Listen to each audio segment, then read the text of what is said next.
Hello વિદ્યાર્થી મિત્રો, full energy ફૂલ જોશ સાથે ફરીથી આપણે આપણા એક્સરસાઇઝ 1.1ના પાર્ટ 2 માટે મળી રહ્યા છીએ. તમને અગાઉનો વિડીયો તમને પસંદ આવ્યો હશે અને જો પસંદ આવ્યો હોય તો તમે તમારા મિત્રોને પણ શેર કરજો, સબસ્ક્રાઇબ ચેનલને કરાવજો અને એમને પણ આપણી સાથે જોડજો. તમને કોઈ પણ મિત્રો પ્રોબ્લેમ કે કોઈ તમને સમજાતું નથી તો તમે કોમેન્ટ બોક્સમાં આપણને તમે ચેન્જીસ લાવવાનું પણ માર્ગદર્શન કરી શકો છો કે કોઈ પ્રોબ્લેમ હોય તો જણાવી શકો છો. ચલો મિત્રો, આપણે ટાઈમ ન લેતા ક્વેશ્ચન 4 ની શરૂઆત કરીએ.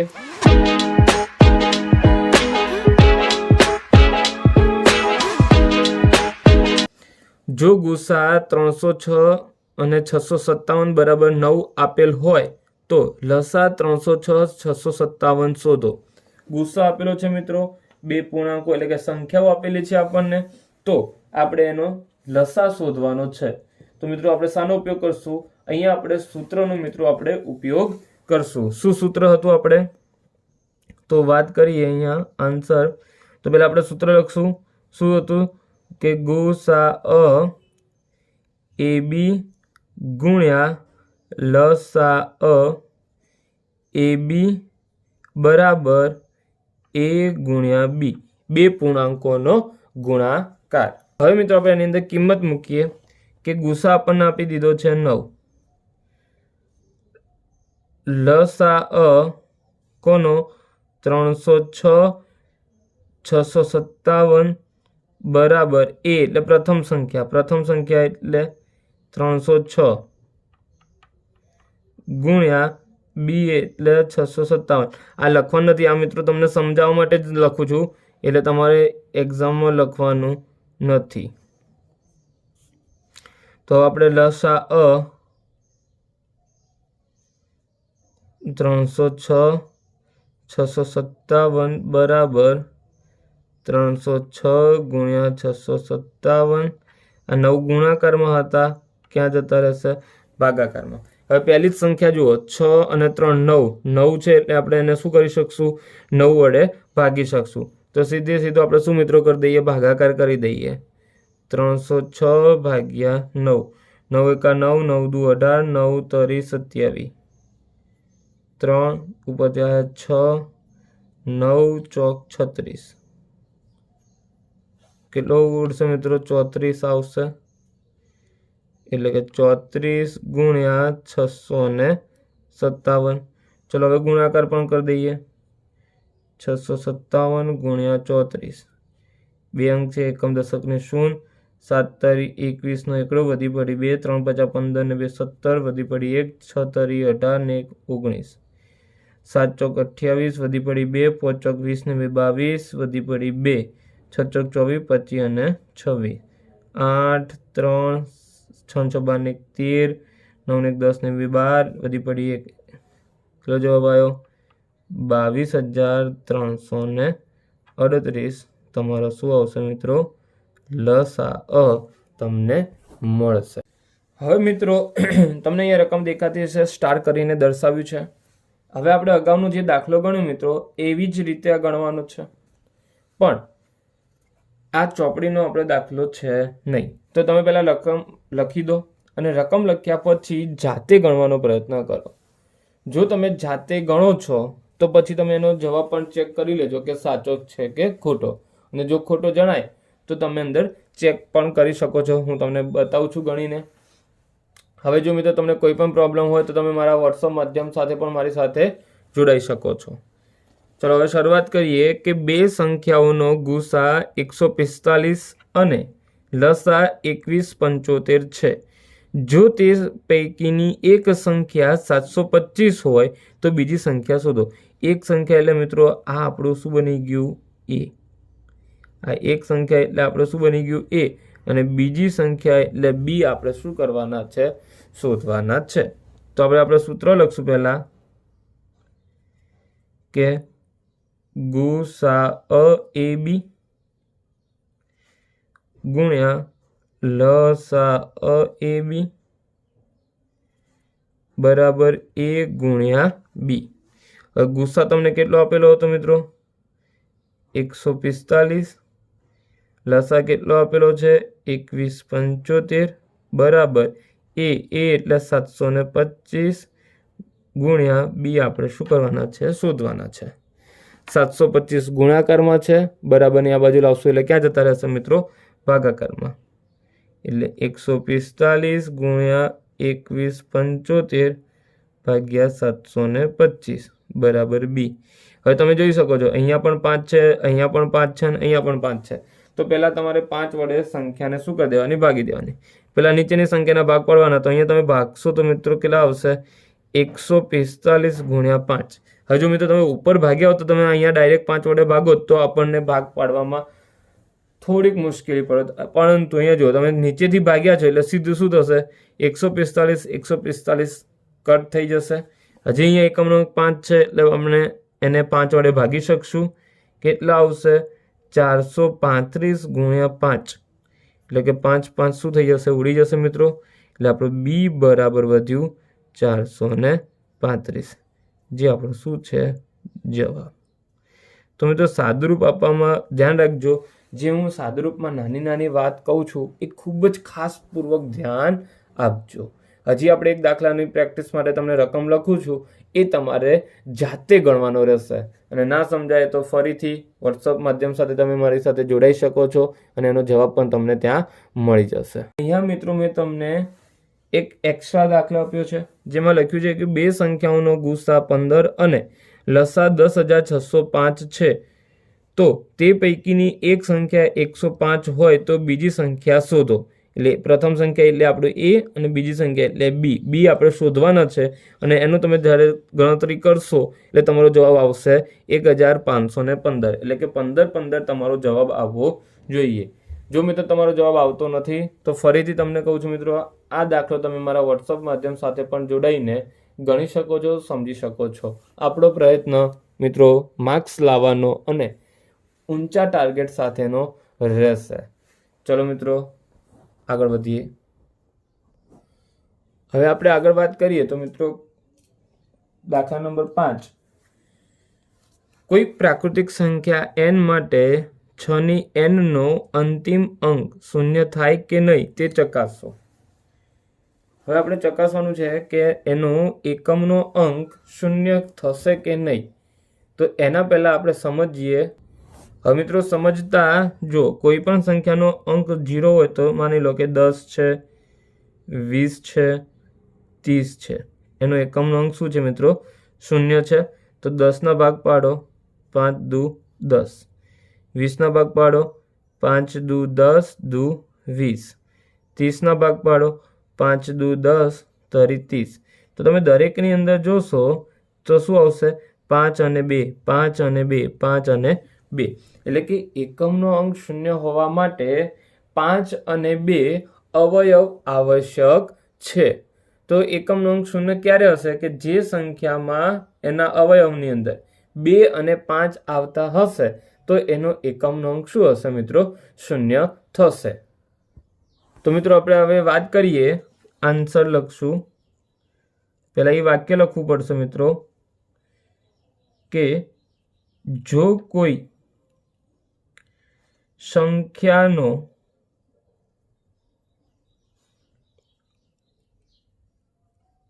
અંતિમ અંક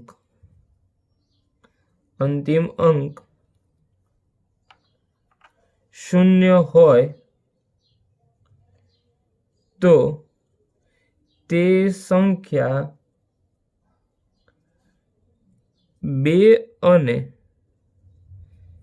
5 વડે વિભાજ્ય હોય.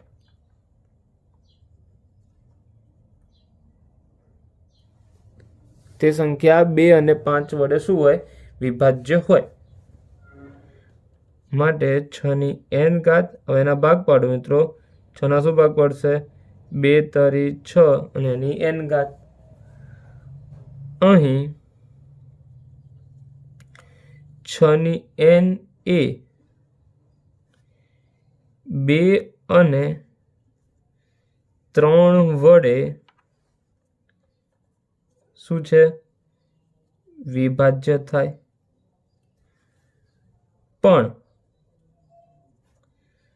5 વડે કેમ 2 તો આવી ગયા, પણ આપણે વાત કરીએ કે 0 લાવવા માટે શું જોઈએ? 2 અને 5, એમાંથી 2 આવી ગયા છે, 5 આવ્યા નથી, એટલે લખશું પણ 5 વડે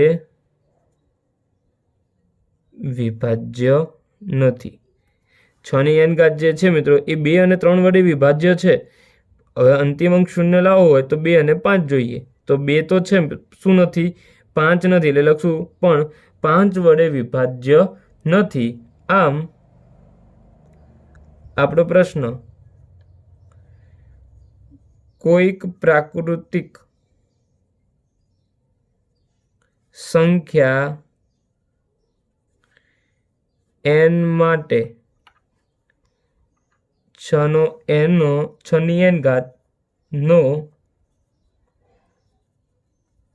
અંતિમ અંક 0 ન હોય. હવે મિત્રો જુઓ, મેં તમને કીધું કે આપણે જે આઈએમપી દાખલા રહેશે જે બોર્ડની અંદર પૂછાય છે એવા દાખલાઓની આપણે પ્રેક્ટિસ થોડીક વધુ કરશું. તો એના જેવો એક બીજો પ્રશ્ન હું લઈને આવ્યો છું તમારા માટે કે કોઈક પ્રાકૃતિક સંખ્યા n માટે 25 ની n ઘાત નો અંતિમ અંક 0 થાય કે નહીં તે ચકાસો. છે ને એના જેવો જ, એ જ રીતે મિત્રો કરવાનું છે. ફરીથી આપણે પેલું વાક્ય, પ્રથમ વાક્ય સેમ એ જ રહેશે મિત્રો. શું કે જો કોઈ સંખ્યાનો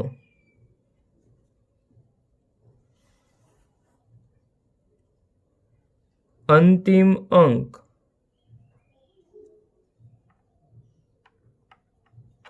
0 હોય તો તે સંખ્યા 2 અને 5 વડે વિભાજ્ય થાય હોય અથવા થાય. હવે આપણે સંખ્યાની વાત કરીએ કે 25 ની n ઘાત એટલે કે 5 ગુણ્યા 5 અને એની n ઘાત. તો લખશું આપણે કે અહીં 25 ની n એ કેટલા વડે મિત્રો? 5 વડે વિભાજ્ય છે. હવે આપણે અંક અંતિમ 0 લાવવો છે તો શું જોશે? 2 અને 5 જોશે. એમાં 5 છે તો શું નથી? તો લખશું પણ 2 વડે વિભાજ્ય નથી. અગાઉનું મિત્રો જોયું તો આપણે 5 વડે વિભાજ્ય નહોતું. આ દાખલો 2 વડે વિભાજ્ય નથી, કારણ કે બંને જોશે, 2 પણ જોશે અને 5 પણ જોશે. એમાંથી 5 છે પણ 2 નથી, માટે લખશું આપણે આમ કોઈક પ્રાકૃતિક સંખ્યા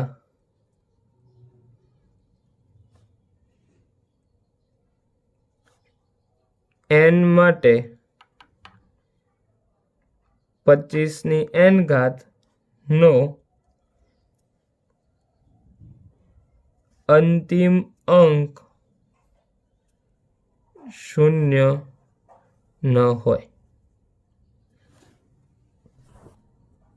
અને મિત્રો તમારા પ્રેક્ટિસ માટે એક ત્રીજો દાખલો હું લઈને આવ્યો છું કે કોઈ પ્રાકૃતિક સંખ્યા n માટે 4 ની n ઘાતનો અંતિમ અંક 0 થાય કે નહીં તેની ચકાસણી કરો. આ તમારે જાતે ગણવાનું રહેશે અને કંઈ પણ પ્રોબ્લેમ સર્જાય તો ફરીથી તમે વોટ્સઅપ માધ્યમ સાથે જોડાઈ શકો છો.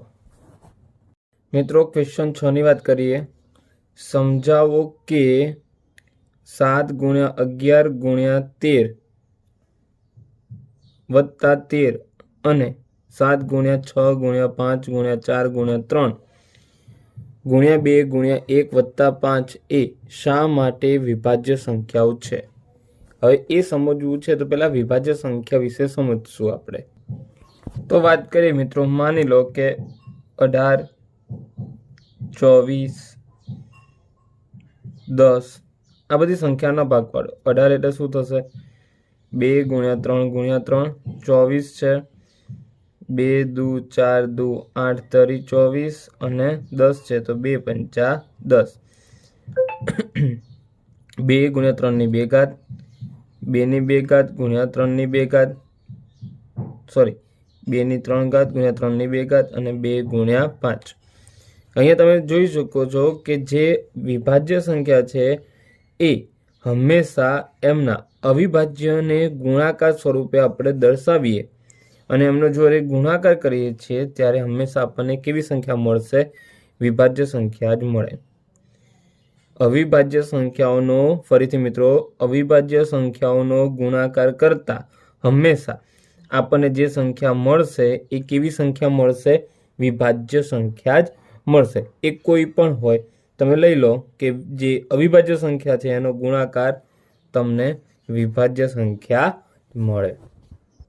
હવે આની અંદર મિત્રો 2 દાખલા છે. સૌપ્રથમ આપણે વાત કરીએ પ્રથમની. 7 ગુણ્યા 11 ગુણ્યા 13 વત્તા 13. અહીંયા 2 પદ છે, આ એક પદ અને બીજું પદ. એ બંને પદમાં મિત્રો તમે જોશો તો જે 13 છે એ બંનેમાં કેવા છે? કોમન છે. તો 13 આપણે કોમન નીકાળશું. અંદર શું વધશે? 7 ગુણ્યા 11 વત્તા 1. તો 13 ના 13, 11 સીતા 77 વત્તા 1, એટલે કે 13 ગુણ્યા 77 ને 1 78. 13 78 ના ભાગ પાડીએ. 13 છંગ 78, 13 ગુણ્યા 13, 2 ગુણ્યા 3. હવે થોડું વ્યવસ્થિત ગોઠવીએ તો 2 ગુણ્યા 3 ગુણ્યા 13 નો વર્ગ. હવે તમે અહીંયા જોઈ ચૂકો છો મિત્રો કે દરેક સંખ્યા અવિભાજ્ય સ્વરૂપે દર્શાવી દીધી. તો આપણે લખશું કે અહીં 7 ગુણ્યા 11 ગુણ્યા 13 વત્તા 13 ને અવિભાજ્ય અવયવ સ્વરૂપે દર્શાવી શકાય છે. આમ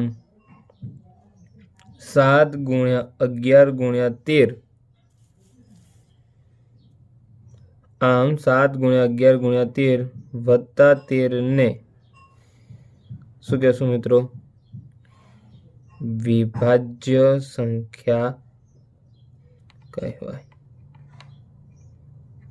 તે જ રીતે મિત્રો આપણે બીજો દાખલો ગણવાનો છે.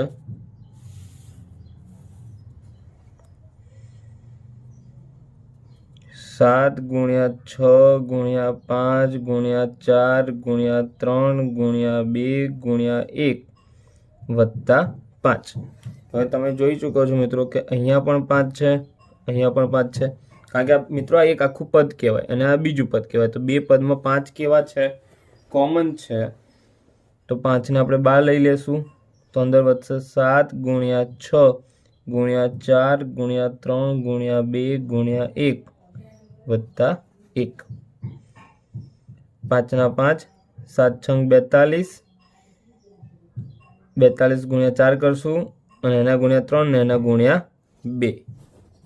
તેનો ગુણાકાર કરશું મિત્રો 1008 વત્તા 1, એટલે કે 5 ગુણ્યા 1009.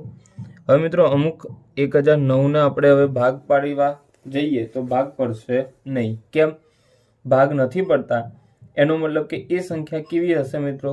વિભાજ્ય હશે કે અવિભાજ્ય? તો આપણે જાણી ચૂક્યા છીએ કે જે સંખ્યાના ભાગ પડતા નથી એ સંખ્યા અવિભાજ્ય સંખ્યા હોય.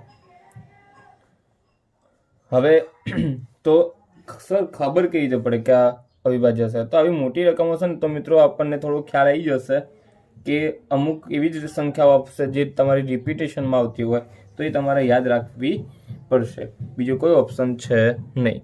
તો અહીંયા પણ તમે જુઓ 1009 ગુણ્યા 5 એટલે અવિભાજ્ય સંખ્યાઓનો ગુણાકાર આવ્યો અને અવિભાજ્ય સંખ્યાઓનો ગુણાકાર સ્વરૂપે દર્શાવી શકાય. તો લખશું આપણે કે અહીં 7 ગુણ્યા 6 ગુણ્યા 5 ગુણ્યા 4 ગુણ્યા 3 ગુણ્યા 2 ગુણ્યા 1 વત્તા 5 ને અવિભાજ્ય અવયવ સ્વરૂપે દર્શાવી શકાય. આમ 7 × 6 × 5 × 4 × 3 × 2 × 1 વત્તા 5 ને વિભાજ્ય સંખ્યા કહેવાય.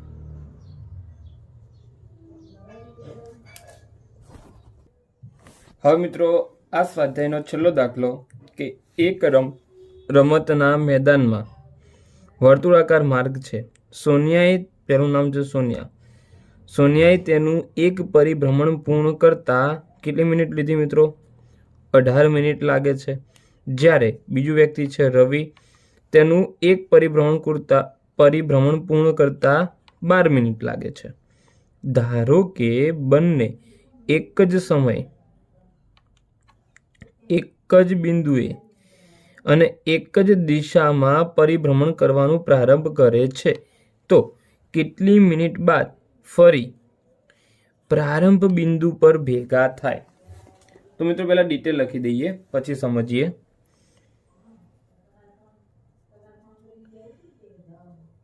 કે સોનિયાએ, પહેલું વ્યક્તિ કોણ હતું? સોનિયા. સોનિયાએ લીધેલ સમય બરાબર 18 મિનિટ અને બીજો વ્યક્તિ હતો રવિ. રવિએ લીધેલ સમય બરાબર 12 મિનિટ. હવે મિત્રો સમજવાનો પ્રયત્ન કરજો.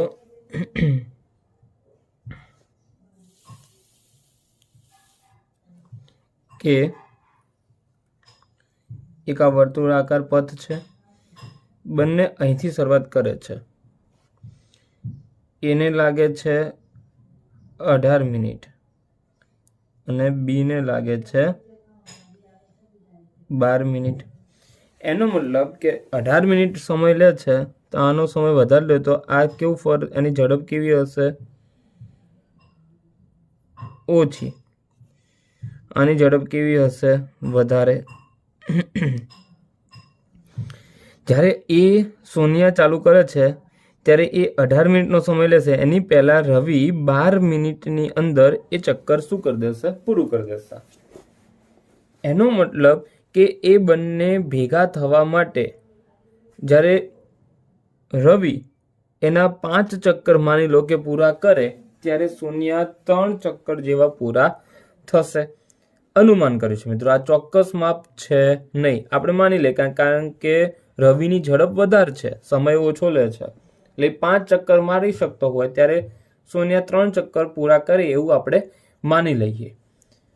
તો બંને એક જ બિંદુએ ભેગા થાય ત્યારે આપણે બધી જ વસ્તુઓ અંદર ભેગી લેવી પડે, અને જ્યારે બધા જ અવયવો ભેગા લેવા પડે ત્યારે આપણને, તમને ખ્યાલ જ હશે, શું શોધીએ છીએ? લસા શોધીએ છીએ. તો આપણે શું શોધવાનું થશે? અહીંયા લસા શોધવાનું થશે. તો લખવાનું કે સોનિયા અને રવિ પ્રારંભ બિંદુમાં ભેગા થાય ફરીથી ભેગા થાય તે માટે શું શોધવું પડે? લસા શોધવો પડે. પેલું છે 18 મિનિટ, 18 એટલે કે 2 × 3 × 3 એટલે 2 ની 1 ઘાત, 3 ની 2 ઘાત. બીજી છે 12, 12 એટલે 2 × 2 × 3 એટલે કે 2 ની 2 ઘાત ગુણ્યા 3. હવે તમે જુઓ, કોમન જુઓ, બંનેમાં 2 2 કોમન છે અને 3 3 કોમન છે. હવે આપણે શું લેવાનું છે? લસા. તો પેલા 2 કોમન છે બંનેમાં, હવે કોમન હોય અને લસા લેવું તો મોટી ઘાત એટલે કે 2 ની 2 ઘાત, તે જ રીતે 3 ની પણ 2 ઘાત 2 ની 2 ઘાત થશે 4, 3 ની 2 ઘાત થશે 9, 9 ચોક 36 થશે મિત્રો. લસા કેટલો આવ્યો? 36. એનો મતલબ શું થયો મિત્રો કે હવે લખશું અહીં 36 મિનિટ બાદ 36 મિનિટ બાદ બંને ફરી પ્રારંભ બિંદુ પર ભેગા થશે. આમ મિત્રો બંને સોનિયા અને રવિ 36 મિનિટ બાદ પ્રારંભ બિંદુ પર ભેગા થશે. હવે મિત્રો એના પછી એના જેવો જ દાખલો છે તમારા માટે, તમે જાતે ગણજો. આ હું તમને ખાલી સમજાવી દઉં છું. 3 મંદિરના ઘંટ નિયમિત સમયાંતરે ઘંટરાવ કરે છે. હવે ઘંટરાવ એટલે શું? તો જે એનો રણકાર ઉત્પન્ન કરે છે એ. હવે શબ્દ કેવો અટપટો મૂક્યો છે મિત્રો? શબ્દ અટપટો છે જેથી ગભરાવું નહીં. તમને ગભરાવા માટે જ આવી રીતે શબ્દ અટપટા મૂક્યા હોય કરે છે. ઘંટરાવ વચ્ચેનો સમયગાળો પહેલા મંદિર માટે 8 મિનિટનો, બીજા મંદિર માટે 12 મિનિટનો અને ત્રીજા મંદિર માટે 15 મિનિટનો છે. જો તેઓ ત્રણે કોઈ સમય કેવું મિત્રો પૂછ્યું છે? એક સાથે બધા ભેગા ઘંટરાવ કરે તો કેટલા સમય બાદ ત્રણે ફરીથી શું શબ્દ વાપર્યો છે? એક સાથે ઘંટરાવ કરશે તે શોધો. તો એના માટે હવે એક સાથે આવ્યું છે એટલે આપણને ખબર પડી જાય કે શું શોધવું પડશે? લસા. ત્રણેયનો શું શોધ દેવાનો? લસા શોધ દેવાનો. અને લસા શોધ્યા પછી જે સમય આવે છે, જો મિનિટમાં હોય તો મિનિટમાં અને કલાકમાં ફેરવું હોય તો તમે જાણો જ છો 60 વડે શું કરી દેવાનું? એને ભાગી દેવાનું. હવે મિત્રો આપણે વાત કરીએ આગળ. એના પછીનો પરીક્ષામાં પૂછાય એવા કોયડાઓ આપણે અત્યારે લઈ રહ્યા છીએ. તો ધ્યાનથી આ બધા દાખલા રકમ સહિત લખજો, જેથી તમારે વારંવાર આ રિવિઝન કરો તો ધ્યાનમાં રહે. સારા અક્ષર એક ચોપડો સરસ બનાવી અને મારી સાથે ગણતા રહેજો. એક પરીક્ષામાં ગુજરાતી માધ્યમ, અંગ્રેજી માધ્યમ અને હિન્દી માધ્યમ 3 માધ્યમમાં વિદ્યાર્થીઓની સંખ્યા અનુક્રમે 108, 84 અને 60 છે. દરેક વર્ગખંડમાં એક જ માધ્યમના સમાન સંખ્યામાં, કેવી સંખ્યામાં? સમાન એટલે કોમન હોવું જોઈએ, વિદ્યાર્થીઓને બેસાડવા હોય તો દરેક વર્ગમાં શું પૂછ્યું છે? મહત્તમ. આ શબ્દ ધ્યાનથી જોજો. મહત્તમ કેટલા વિદ્યાર્થીઓ બેસાડી શકાય? હવે ગુસાનું ફૂલ ફોર્મ તમને ખ્યાલ જ હશે, ગુરુત્તમ સામાન્ય અવયવ. તો ગુરુત્તમ એટલે મોટું, એટલે કે અહીંયા શબ્દ શું આવી ગયો? મહત્તમ. એટલે તમને ખ્યાલ આવી જશે કે અહીંયા આપણે શું શોધવાનું થશે? ગુસા શોધવો પડે. તો મહત્તમ કેટલા વિદ્યાર્થીઓ બેસાડી શકાય? તો એ માટે આપણે સૌપ્રથમ આપણે શું શોધશું? ગુસા. તો ચલો શરૂઆત કરીએ. ગુજરાતી માધ્યમમાં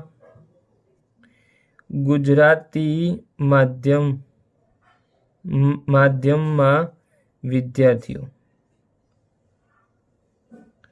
ગુજરાતી માધ્યમમાં કેટલા વિદ્યાર્થીઓ છે? 108. એના પછી છે અંગ્રેજી માધ્યમમાં વિદ્યાર્થીઓ. તમારે મિત્રો આવી રીતે નહીં કરવાનું, સંપૂર્ણ વાક્ય લખવાનું રહેશે આપણે અહીંયા ટાઈમનો બચાવ માટે. 84. તે જ રીતે ત્રીજું છે હિન્દી માધ્યમમાં વિદ્યાર્થીઓ. કેટલા છે? 60 છે. હવે અહીં મહત્તમ વિદ્યાર્થીઓ કેટલા બેસાડવા ગુસા શોધવો પડે. તો ચલો પેલા 108 ના આપણે મિત્રો શું કરશું? ભાગ પાડશું. મિત્રો આ રીતે રફ કામમાં પહેલા શું તમારે પાડી દેવાનો? અલગ અલગ ગુસ્સા શોધવા માટે પહેલા એના અવિભાજ્ય અવયવો પાડી દેવા. તમે 108 ની વાત કરીએ તો શું આવશે મિત્રો? 2 × 2 × 3 × 3 × 3 એટલે 2 ની 2 ઘાત 3 ઘાત. પછી આવશે 84 મિત્રો. 84 ના પડશે 2 ગુણ્યા 2 ગુણ્યા 3 ગુણ્યા 7, એટલે કે 2 ની 2 ઘાત ગુણ્યા 3 ગુણ્યા 7. તે જ રીતે 60 ના પાડશું મિત્રો, તો 2 ગુણ્યા 2 ગુણ્યા 3 ગુણ્યા 5, એટલે કે 2 ની 2 ઘાત ગુણ્યા 3 ગુણ્યા 5. તો હવે આપણે શોધવાનું છે મિત્રો ગુસાઅ. ગુસાઅની વાત કરીએ તો તમે જોશો દરેકમાં 2 કોમન છે, તો એમાં નાનામાં નાની જે ઘાત હોય કોમન જ ઘાત છે, 2 ની 2 ઘાત.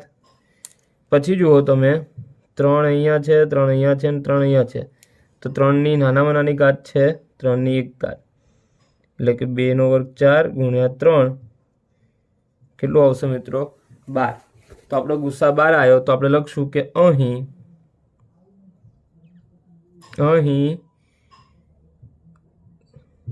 12 વિદ્યાર્થીઓને દરેક વર્ગમાં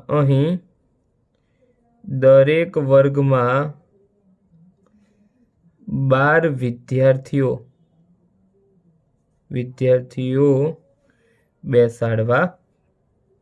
બેસાડી શકાય. હવે આવા 12 વિદ્યાર્થીઓ બેસાડી શકાય એવા કેટલા વર્ગો બનશે? કેમ મિત્રો? આપણને અહીંયા બીજો પ્રશ્ન પૂછ્યો તો કે કેટલા વર્ગખંડમાં વિદ્યાર્થીઓ બેસે. હવે આપણે અહીંયા વર્ગખંડ પણ શોધવાનું છે, તો વર્ગખંડ શોધવા. હવે અહીંયા આપણે મિત્રો વર્ગખંડ શોધવા છે, તો પહેલા કુલ વિદ્યાર્થીઓ કેટલા એ શોધવું પડશે. તો સૌપ્રથમ કુલ વિદ્યાર્થીઓ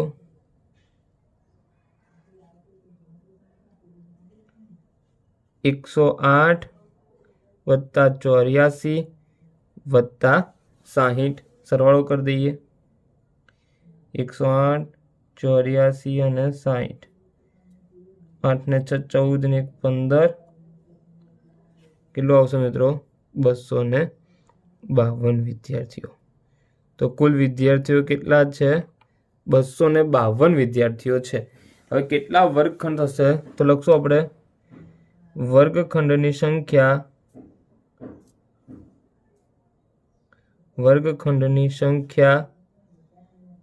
બરાબર કુલ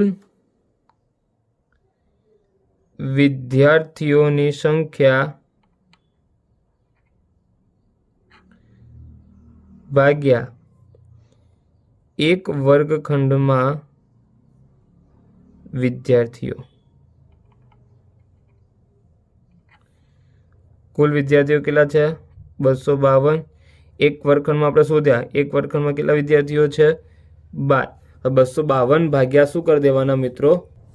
હવે 252 ભાગ્યા 12 કરવાના રહેશે મિત્રો. 12 દુ 24, 1 12 એકા 12.